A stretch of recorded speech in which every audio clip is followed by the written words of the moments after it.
interval run. Sobrang dilim. So, it's raining. Pinapagalan ko ng tumakbo pero hindi bumababa yung heart rate ko at all. So,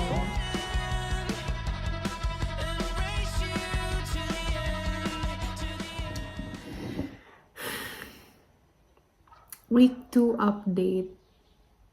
I'm sick. Parang masama na yung pakiramdam ko after my first LSD.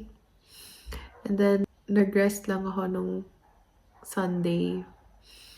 And then, Tuesday, tinry ko mag-interval run. Tapos, para na akong lalagnatin.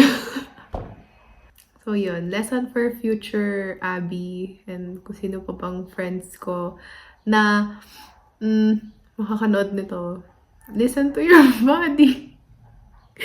Sinabi na to sa akin ni Pia, but ang tigas ng ulo ko. Masyadong addicting mag-run. So, today, mag-rest ako ulit. So, wala pa akong nagawang training for week 2. Or at least wala akong natapos. Naglakad na lang ako yesterday. And may fun run ako this Sunday.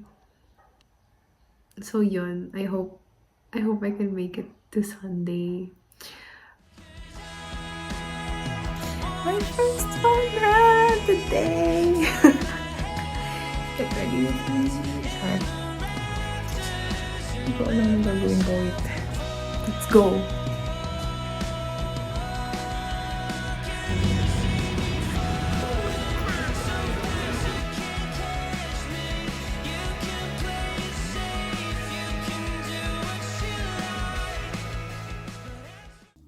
Hello.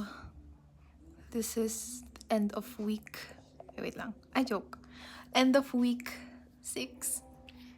1 week na lang. And then the next week is yung half marathon ko. I'm gonna take this weekend, to just recover, do some recovery yoga as per suggestion ni Pia. And then pray na magawa ko yung best ko next week kasi 2 weeks na lang. Lord, ayun.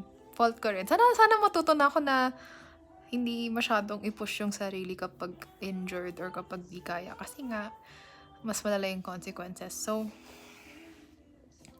yun lang. Just wanted to document this kasi para ma-remind na talaga ako. Yun, sana mag-recover ako by next week para kaya kong mag half marathon. Yun lang.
myself.